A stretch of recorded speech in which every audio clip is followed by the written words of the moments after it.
Fíjense que hoy es lunes de médicos y pues se puede, digamos que a partir del 31 de diciembre del 2019, cuando en Wuhan, China, empezaba a oírse y se estaba sabiendo que ya había una fuerte enfermedad que pues, nos estaba ocasionando muchos problemas. Al menos ya estaba sucediendo pues allá en China el llamado COVID-19 derivado del SARS-CoV-2 y la Organización Mundial de la Salud para México, a principios de marzo de ese mismo año, del 2019, pues ya estaba diciendo, ¿saben qué? Está ocurriendo algo y desafortunadamente no está correcto. Y dije ahorita mal una fecha, no, es 2018 cuando apareció en diciembre del 2018 en Wuhan, China. Y en marzo del 2019 México ya registraba números altos de infectados. Ahorita tenemos precisamente unos números. Mire, al 14 de julio del 2022, casos nuevos, 8.880 personas infectadas. En promedio por día de 7.000 personas. Si nos vamos a agosto, 21 de agosto, casos nuevos, según, miren, siempre nos cruzamos con el fin de semana, entonces todavía no hay un registro por parte de las autoridades federales. Pero, si nos vamos un par de días, un día antes, vámonos unos 3 días antes. ¿Tienes esa gráfica, Alex? Métela, por favor. Si quieres, yo voy a moverle desde aquí. Eso, a ver si se puede. Exacto, mira, usted está viendo esa. Precisamente, si nos vamos al 21 de agosto, no hay casos nuevos reportados porque se cruza el fin de semana. Pero si nos vamos al 15 de agosto, vamos al 15 de agosto, ahí está. Es que se le mueve. Bueno, 13 de agosto. 9.000 casos reportados en toda la República Mexicana. Son más o menos los reportados y los que no se reportan, pues son. La verdad es que muchos de los casos es que se quedan en casa. Eh, las fechas que podemos ver precisamente, enero del 2021, casos nuevos 7.438 según esos casos. Ya lo ha dicho el Instituto Nacional de Antropología, Instituto Nacional de Estadística y Geografía, perdón, lo decía que esas cifras hay que multiplicarlas por 3. ¿Por qué por 3? Porque son datos vacunados. Y pues bueno, eso es lo que ocurre. Y me da mucho gusto saludar precisamente en la línea telefónica, como decíamos antes, ahora ya es a través del Skype. Y muchas gracias al doctor Manuel Alejandro Aguilar Guzmán. Él es médico general, atiende principalmente pues el COVID-19 en México. Doctor, muy buenas tardes. Hola, ¿qué tal? Muy buenas tardes. Saludos hasta allá donde te encuentres. Muchas gracias, doctor. Qué amable en tomarnos esta comunicación. Gracias por estar aquí con nosotros. Y fíjese que datos principales del COVID, ya los veíamos ahorita. Eso es solamente de infectados. Ujú. La verdad es que, pues, pregunta, algo así. ¿El COVID ha aumentado, ha disminuido? ¿Qué ha pasado con él? Mucha gente vemos en las calles que pues ya andan con la tranquilidad de andar sin cubrebocas. Mire, la Organización Mundial de la Salud lo decía bien, que era una herramienta muy importante que íbamos a tener de aquí a un buen tiempo para poder erradicar un poco, a bajar esos niveles de gente infectada. Cuéntenos usted le puede decir al público todo, pues más o menos en lo que se ha enfrentado usted, cuéntenos. Bueno, ahora sí que abordando tu pregunta de que si ha disminuido o ha aumentado los casos de COVID, ahorita ya es una tendencia a disminuir. Ya no estamos como hace 3 semanas o hace un mes aproximadamente que estábamos casi terminando el pico. Ahorita nos encontramos con una tendencia a disminuir. Lo podemos ver ahora sí que tanto en la gráfica que tú acabas de compartir, la tendencia a disminuir los casos de confirmación y por ende también vamos a tener una disminución en casos de hospitalizaciones. En este caso, pues en Ciudad de México más que nada y en algunas ciudades pues más grandes. Eh, Se ha disminuido, aumentado o algunos casos que pues sí, afortunadamente esta última ola, por así decirlo que ya estamos de salida, los pacientes o las personas que se contagian es un COVID, por así decirlo, un poco más leve o más light. Sin embargo, aún así ha habido la necesidad de hacer algunas conversiones o hacer recepción de esos pacientes para hospitalizarse.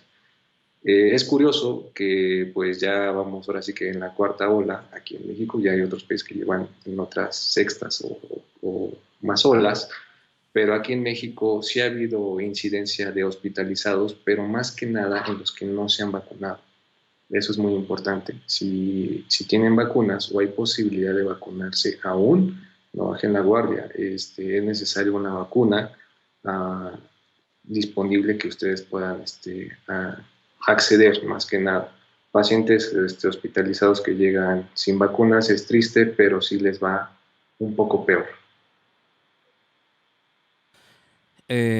Con respecto a lo que usted dice, por ejemplo, de los vacunados, hay mucha gente todavía renuente a vacunarse. ¿Todavía está sucediendo eso en México?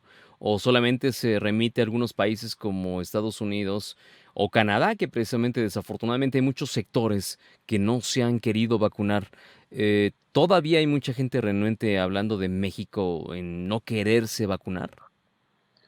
Eh, sí ha habido una poca de resistencia, sin embargo, creo yo que a estas alturas a nivel mundial o hablando aquí en la Ciudad de México, podemos decir que mínimo tenemos a alguien conocido que ya le dio COVID.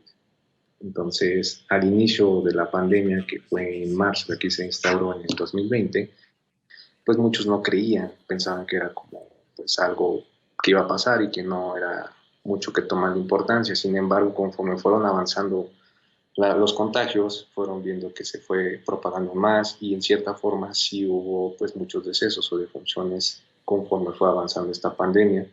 Sí ha habido población aún renuente, en este caso en México pues sí ha habido, sí los hay porque desafortunadamente llegas y preguntas al señor y puede ser como anécdota o comentario así entre nosotros.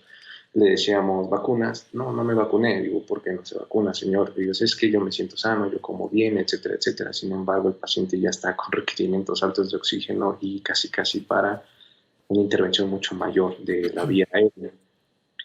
Sí se ha habido antes una tendencia, como dices tú, en Estados Unidos o en Canadá, que era una población un poco distinta o por así decirlo, con un poco de intelecto, bueno, no intelecto, sino que tenían los accesos un poco más diferentes y ellos podían, por así decirlo, comparar y tomar su punto de vista y en su mayoría decían que no se querían vacunar. Sin embargo, esa tendencia pues, ha estado cambiando porque se ha demostrado la evidencia de que si tú te vacunas Pfizer, AstraZeneca, Sinovac o la vacuna que tú tengas al alcance, te va a dar una buena inmunidad independientemente. Eso sí, algo muy importante de aquí de los pacientes infectados con COVID, pues ahora sí que les va a ir cómo se hayan cuidado en cierta forma, como si son diabéticos, si son hipertensos, si son obesos, si tienen alguna enfermedad o una comorbilidad que en algún momento de su vida puede cambiar su pronóstico o puede alterar su estado de salud y los puede, por así decirlo, debilitar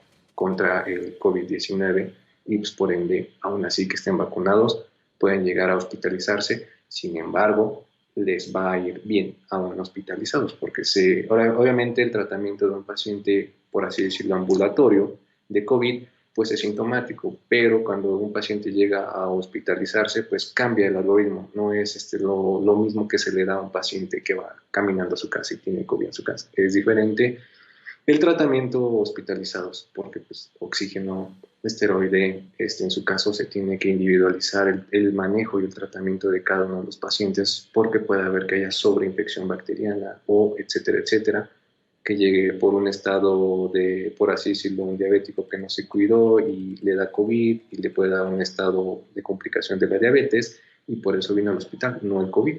Y aún así tenemos que tratar la enfermedad per se, más aparte del COVID. Claro. Hablando de los fallecidos, desafortunadamente ese tema, pues ni modo, tenemos que hablar. Según lo que se publicó hace un par de días, 43.409 los fallecidos a nivel República Mexicana. Ahí tenemos una gráfica en la cual pues sí se ve evidentemente que ha bajado. Aquí, por ejemplo, ya en esta parte no se ve, ¿verdad, Alex? ¿Tomaste un screen o algo así? No, a ver. No, aquí estoy, perdón.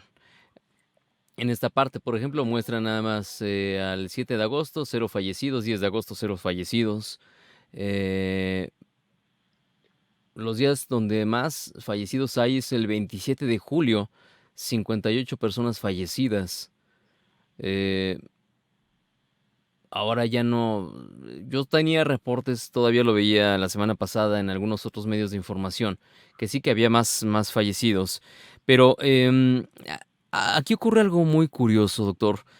Por ejemplo, los fallecidos muchas veces no dependen de la condición física, dígase, personas que hayan hecho. Ahorita usted mencionaba un punto importante, que dependía si tenía alguna otra enfermedad que quizá no sabía o quizá tenía conocimiento de que esa enfermedad existía, pero pues estando ya en el hospital, pues se daba cuenta usted de que los médicos, ustedes se dan cuenta de que alguien padecía realmente de otras cosas que el paciente muchas veces ni se enteraba, ¿no? Ni sabía, ¿cierto? Y Sí, otra cosa, digo, a mí me tocó ver que algún paciente llegó muy, hasta, digámoslo así, musculoso, quizá bien fornido, y pues no, usted me platicaba precisamente que no la libró, pues, perdón por el término tan coloquial, pero que no había sobrevivido, a pesar de que era una persona que según se dedicaba mucho al ejercicio quizá, o quizá era una persona que se cuidaba demasiado. Ciertamente no se sabe todavía ciencia cierta qué es lo que depende, ¿verdad? mira, para cuando estamos ahora sí que enfrente de un paciente que es primera vez y llega al hospital, siempre se debe de abordar con nosotros le decimos una historia clínica, en el Ujú. cual nosotros vemos antecedentes personales y no personales, y también cohabita con personas, casa propia, etcétera, etcétera, porque pues es diferente, ahora sí que no, o sea, teniendo diferentes escenarios, es diferente una población de Iztapalapa a comparación con uno que está sobre aquí en la Colonia del Valle. Entonces, hay casos en los que, la verdad, en la Ciudad de México hay algunos lugares donde no hay acceso tal cual al drenaje y usan vitrinas. O sea, son muchos antecedentes importantes que nosotros tenemos que abordar para poder ver la complejidad o el grado en el que venga el paciente. Eso es una. La otra es el estado de que si se vacuna o no se vacunó. Esa es la otra. Por ejemplo, este paciente que pues desafortunadamente, bueno, no sé si ya lo has platicado tú, pero pues te dio COVID y de ahí salió esta amistad. Pues Así es. sí, veías que había muchísimos pacientes. La verdad, ahora sí que nos ganaban los pacientes, no estoy justificando nada, pero había muchísimos pacientes. Entonces, con los más graves nos abocábamos un poquito más y con los pacientes un poquito más light o más relax pues nos dábamos un poquito de más tiempo, pero los más graves pues sí nos abocábamos aún más. Entonces con los pacientes que pues ahora sí que le hacíamos en este caso lo que entregan en su hospital o como los puedan abordar dependiendo de cada región, pues lo ideal sería una tomografía si el paciente ya no está teniendo una buena saturación o tiene un poco de disnea, que es que le cueste respirar prácticamente, y con la tomografía podríamos estadificar el daño en su pulmón. Eso se mide con el CORRAPS y todo eso. Y podíamos ver más o menos el pronóstico de cada uno de los pacientes.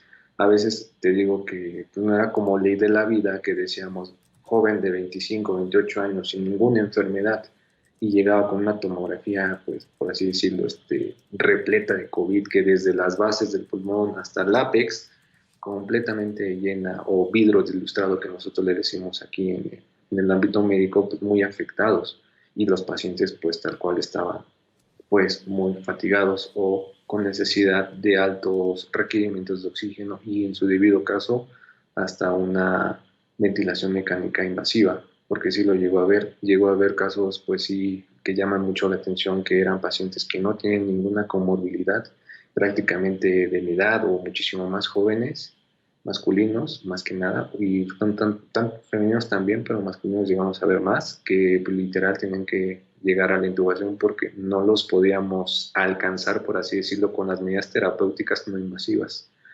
Y pues se tenía que realizar la intubación y todo lo que un manejo de un paciente crítico con COVID pues se tenía que dar. Y pues más aparte siempre estuvo el apoyo de un especialista con nosotros. Sin embargo, conforme van pasando el tiempo, pues nos vamos ahora sí que entrenando y capacitando para tener una mejor respuesta ante este tipo de escenarios que llegamos a tener, porque a veces, te digo, las necesidades de los servicios pues no nos daban el tiempo necesario para poder, poder resolver los conflictos que teníamos o bueno, los problemas que teníamos con cada una de ellas. Si puedas dar cuenta, tú acabas de poner, bueno, hace unos minutos pusiste una gráfica que en la que estuvo un poquito más pesada fue la segunda ola, porque Ujú. en la primera ola como que llegó un pique, nos confiamos o bajamos la guardia, por así decirlo, y volvió a tener otra. Hicimos como una meseta. Pero en la segunda ola, ese sí fue un pico un poquito más fuerte y ahí sí estuvimos, pues no diciendo que estuvimos abarrotados, pero sí estuvimos muy, muy ocupados con los temas de COVID y sobre todo con los pacientes que requerían aún más de atención, pues ahí estábamos. Y a veces, exactamente la primera de enero más o menos, esa fue la que tuvimos, que pues, inició aquí en México y nos llamaba un poco la atención porque pues ahora sí que debutábamos contra el COVID formalmente ya con las unidades temporales en gran parte del territorio mexicano y pues es prácticamente constantemente estar pues, apegados al paciente y tener un muy buen equipo en este caso de enfermería, anestesiólogo, de todas las partes porque es un manejo multidisciplinario, no nada más depende de un solo paciente. Y pues sí, el gremio muy importante aquí también es enfermería, porque enfermería es el de los que están 100% pegados a los pacientes y son los que detectan alguna normalidad o pueden ver que algo no está bien y notifican al médico o al especialista encargado y hacemos los cambios correspondientes para evitar que se complique. Sin embargo, aún así, por más que hacíamos todo lo que estaba en nuestras manos, porque nunca llegas a pensar que vas a ocupar este término, ¿no? De que se hizo todo lo posible, pues sí, se hizo todo lo posible para que el paciente salga adelante y sin embargo, ni con las medidas terapéuticas, ni con el ventilador, ni con ninguna intervención, pues se puede sacar un paciente que pues realmente tiene un muy mal pronóstico. Sí, claro. Ahorita pasamos a la parte humana, si usted gusta, Doc, pero long COVID. ¿Qué es el long COVID? Para la gente que nos está escuchando en la radio, en el 102.9 en Chicago, en San Antonio, en el 1520, ¿qué es el long COVID? Ya que nos están escuchando nuestros paisanos, ¿qué es realmente el long COVID? ¿Quién padece long COVID? Pues es un tema que ha salido ahorita, pues por así decirlo, ha tenido mucha incidencia este tema. Básicamente son pacientes que ya han tenido COVID-19, que ya se resolvió en ese momento en agudo el proceso del COVID-19, que ya pasaron, por así decirlo, 7 días, depende de cada región y cada instituto, pero más o menos 12 días tú ya tienes inmunidad para el COVID si te dio. Y pero se agregan algunos otros síntomas. Y la verdad es que está muy, muy interesante. Le podemos sacar como casi 2 o 3 horas de este tema, Sí. porque viendo los artículos nuevos que han salido, porque son artículos nuevos de 1 mes, 3 meses, 6 meses, por así decirlo, los más nuevos, y hay muchísimos trastornos que son relacionados posterior a tener COVID. El que más se ha podido decir o se ha más tenido relación es la anosmia o la hiposmia, que es más que nada que los pacientes refieren que no pierden esa sensibilidad del olfato y les cuesta mucho volver a tenerlo, ese olfato. Y revisando la literatura, hasta hay terapias de estimulación de este sentido, del olfato. Puedes estimular con café, puedes estimular con canela, o sea, son diferentes trastornos que no es necesariamente algo así como pues son de los pulmones, porque eso se cree o se tiene entendido que el COVID afecta a los pulmones. No, Es una enfermedad endotelial y que prácticamente, ¿qué es el endotelio? Donde hay venas y vasos. Entonces, en todo nuestro cuerpo hay venas y vasos y todo nuestro cuerpo puede ser susceptible a tener este ente de long COVID. Por ejemplo, en pacientes que nunca han tenido ningún problema en el corazón y que sin embargo después de tener COVID se vuelven hipertensos o se ha relacionado que tienen una alteración en ritmo que pues, ya entrando en otra materia pues se le dicen arritmias, entonces también se tienen que ir a checar con un especialista algún trastorno porque los pacientes terminan COVID y es que doctor tengo sensación de que me palpita el pecho o que me brinca y pues empiezas a hacer la investigación, los empiezas a protocolizar, les tomas un electrocardiograma, un holter y empiezas a ver anormalidades en la actividad eléctrica y pues hay que darles el seguimiento adecuado porque no es normal que un paciente después de COVID le ande saltando el pecho o se vuelva hipertenso. O caso contrario, porque a mí me llegó a pasar, eran hipertensos y durante su hospitalización no requerían sus antihipertensivos. Entonces se da vigilancia estrecha, vigilancia estrecha, vigilancia estrecha, y hasta la fecha hay algunos pacientes en consulta externa que literal dicen, yo ya no estoy utilizando mi antihipertensivo, y sin embargo están llevando un adecuado seguimiento por su bitácora. Y también se da un adecuado seguimiento pues, en su frecuencia cardíaca, en su tensión arterial, en su saturación, porque pues, no es nada más de que un paciente ya resolvió, ya se hizo, no. Es un trastorno que aún no sabemos cuánto tiempo va a durar. Neurológicos, un chorro. Pues están surgiendo muchas preguntas, Doc, están surgiendo, pues sí, muchas dudas por parte del público, así que si quiere, terminamos la parte donde nos le puso pausa, ¿qué le parece? Sí, claro. Adelante, por favor, doctor. Estamos hablando ya que, pues, digo, hay muchísimos síntomas. En los masculinos, la próstata también, hay problemas ahí. A ver, momento, que esto va lento. ¿También hay daños en próstata? Sí, sí, ha habido documentado que hay pacientes que tienen pues inflamación de la próstata o prostatitis durante el proceso de COVID y con algunas secuelas. Pero bueno, si quieres, termino lo neurológico. Sí, por favor, adelante, doctor.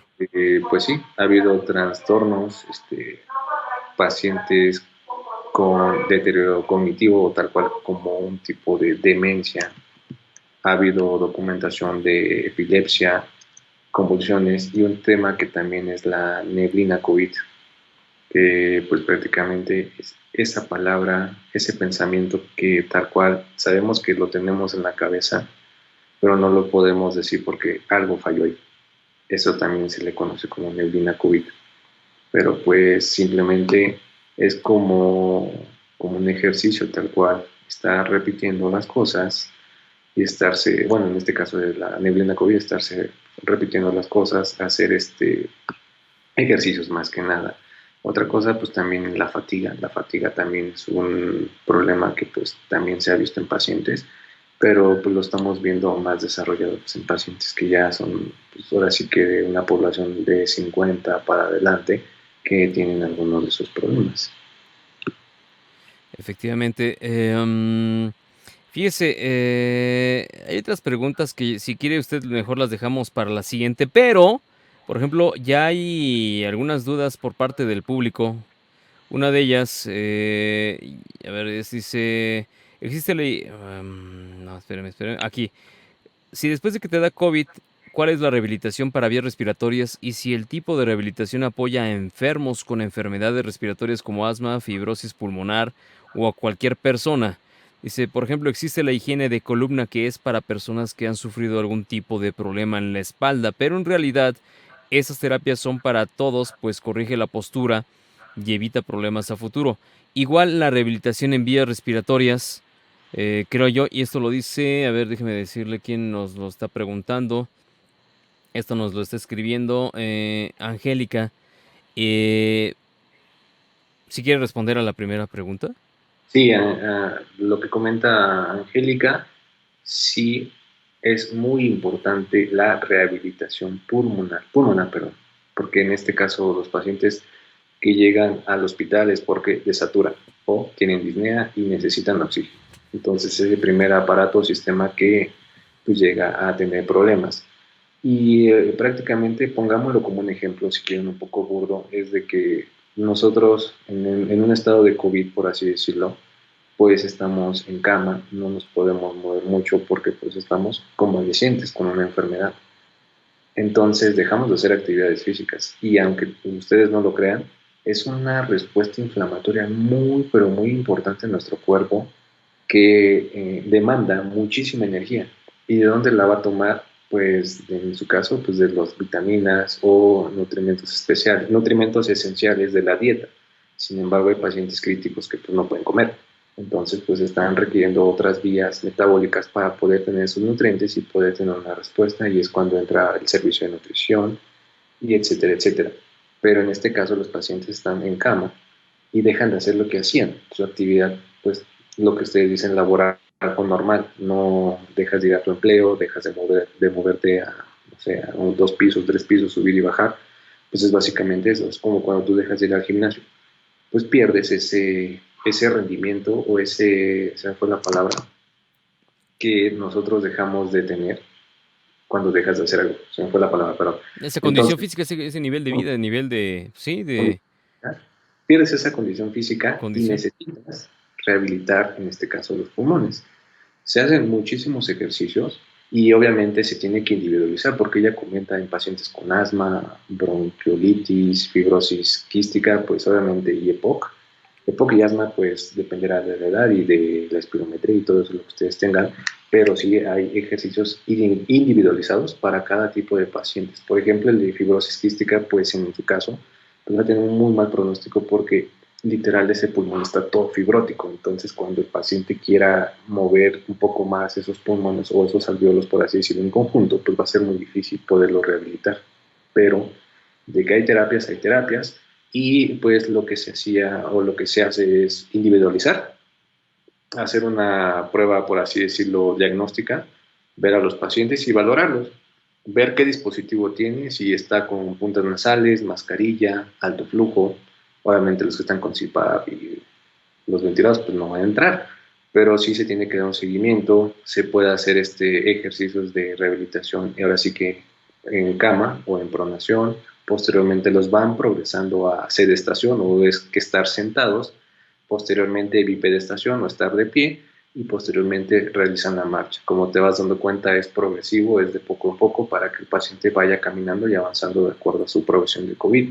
No es nada más de que pues quite el oxígeno y ya que se vaya a su casa, no, es muy importante la rehabilitación y hay ejercicios, unos para tener condición física, otros para más que nada de rendimiento y etcétera, etcétera. Sí es muy importante que pues si hay algunos que tienen ese problema o están saliendo de COVID y están con oxígeno suplementario en casa, más que nada, pues sí sería bueno que se le dé el abordaje por un rehabilitador físico para que les pueda dar los ejercicios adecuados y puedan salir muchísimo rápido, muchísimo más rápido que un paciente que no tiene rehabilitación. Y algo de columna dijiste, ¿no? Sí, de columna. Fíjese que también me mandaron eso precisamente. Déjeme ubicar la pregunta porque están avanzando varias. Dice, aquí menciona precisamente existe la higiene de columna que es para personas que han sufrido algún tipo de problema en la espalda, pero en realidad esas terapias son para todos, pues corrige la postura y evita problemas a futuro, igual la rehabilitación en vías respiratorias, creo yo, dice Angélica. Bueno, es un tema, por así decirlo, de lo que estamos viendo de rehabilitación pulmonar con una de postura, que esa es una lumbalgia probablemente mecanopostural y pues sí, hay pacientes que sí requieren, por así decirlo, hacer ejercicios de higiene de cadera o de espalda baja para que no tengan dolor o lumbalgia posteriormente. Pero eso es, ahora sí que va específicamente en lumbalgia o lumbalgia crónica y que se ha descartado algún otro problema, nada más que sea postura. Claro. Hay otra pregunta, dice, yo sé que son 2 años, a ver si la pueden poner en pantalla. Ahí está. Hola, yo sé que ya son 2 años que hemos atravesado por esta pandemia y ya se oye que una ola o diferentes nombres siguen siendo los mismos síntomas de uno o de otro, COVID. ¿Cuántos de este tipo ya hay? O sea, quiero pensar que nos está preguntando cuántos tipo de COVID ya hay, quizá de pues sí, esto nos lo pregunta Yesenia. Sí, variantes, pues. Sí, un poco de historia es que nosotros o los seres humanos que estamos ahora sí que en constante lucha, ¿no? De sobrepasar una enfermedad y cuando llega en este caso el COVID-19 o una pandemia que ustedes quieran, pues nosotros, bueno, la parte médica o los que trabajan en el sector salud, pues se dedican a hacer vacunas, etcétera, etcétera. Lo que quiero llegar es que si hay una enfermedad, va a causar estragos en la población, lo que tú quieras, pero posteriormente lo vamos a, por así decirlo, sobrepasar y tener inmunidad. Y esto es como una constante lucha, porque tenemos inmunidad para la primer variante de COVID-19, ¿no? Que posteriormente una variable que fue muy sonada fue la de Omicron, ¿no? Que fue la que nos tumbó diciembre, enero y parte de febrero, que sí tardó un poquito en llegar aquí a México, pero llegó a México. Entonces, nosotros damos inmunidad y qué es lo que pasa en el ambiente o con este virus, forzamos ahora sí que el ambiente nosotros para que esos virus muten y tengan mayor resistencia y la enfermedad, por así decirlo, siga ahora y llegue la siguiente variante que causa estragos en la población y así fue con Omicron.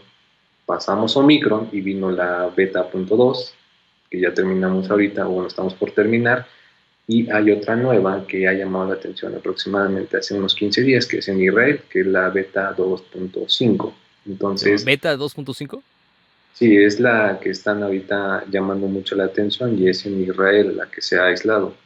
Entonces, nada más lo que nosotros, lo que así que la OMS es vigilar y estar checando constantemente cómo va esa variable, si está desplazando algunas otras porque llega otra variable y desplaza esas variables, las viejitas, y llega una nueva, y así se ve como una anchura de esa variable que está teniendo mayor prevalencia en la población. Sí hay muchísimas variables, y es un tema muy discutido y muy interesante porque la gente o a veces la población ya dice, pues ya, ¿no? Ya estuvo bueno el cubreboca, ya quiero esto, ya quiero hacer aquello. ¿Cuántas más o qué necesitamos para que se termine esto? La respuesta no la tengo en este momento porque es algo que es algo evolutivo y esperemos que conforme van pasando los tiempos o los días, tengamos alguna vacuna que tal cual pudiera así decirlo, tenga mayor inmunidad a la que está a la variante aquí. Porque es muy difícil, por así decirlo, crear una vacuna que aún no sabemos si esa variante, por ejemplo la de Israel, vaya a pegar a otros países.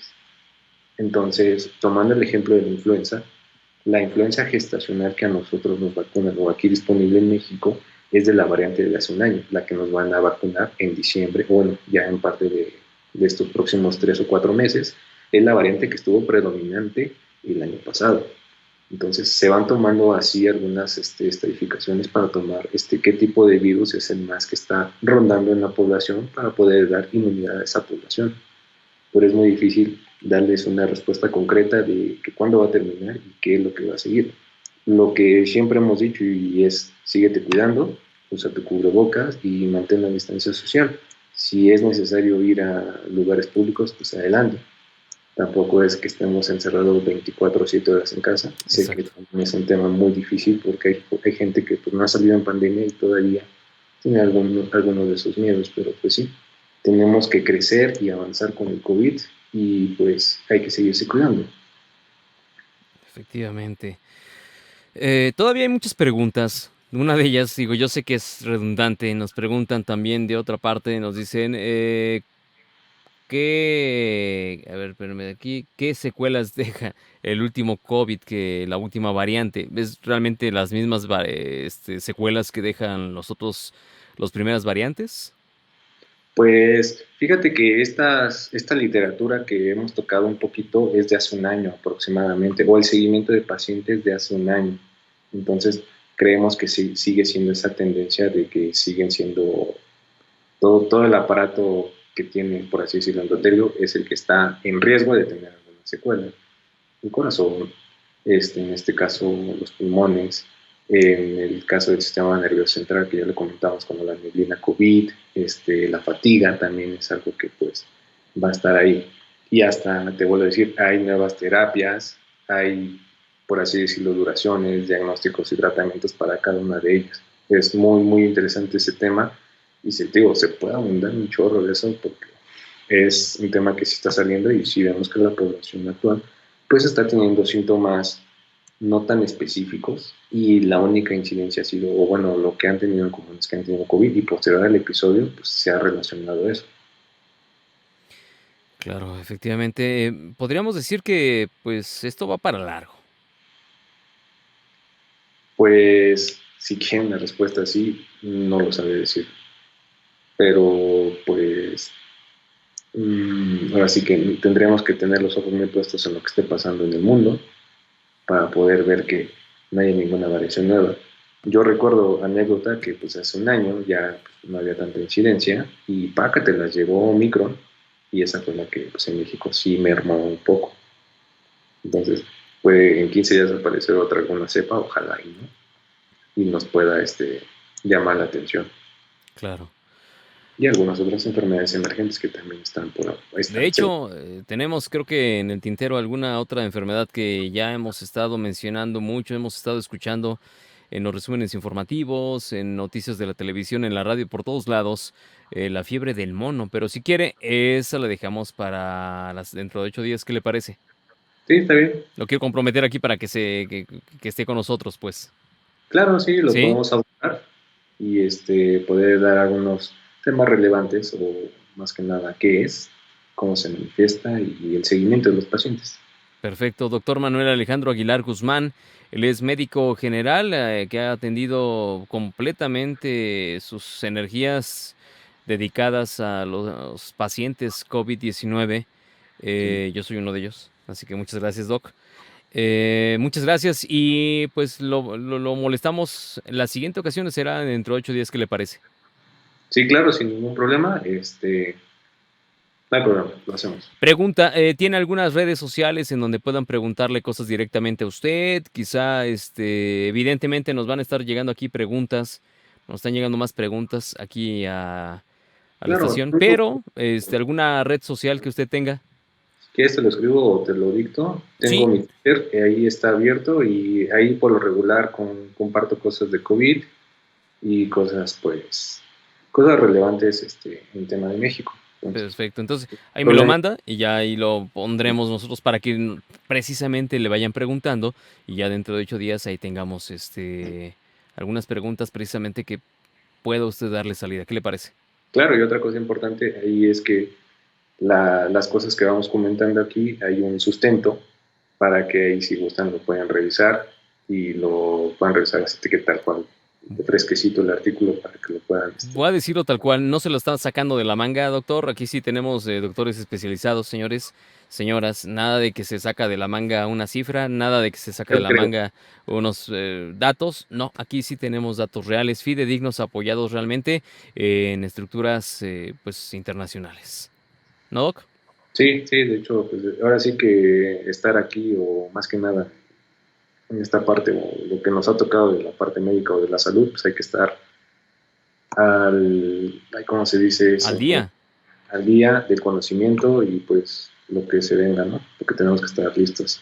Perfecto, doctor. Y Manuel así, Alejandro Aguilar Guzmán, médico general COVID-19, muchas gracias en verdad. Y pues nos estaremos viendo de aquí en 8 días. Muchas gracias. que estén bien, un saludo a todos. Igualmente, muy buenas tardes.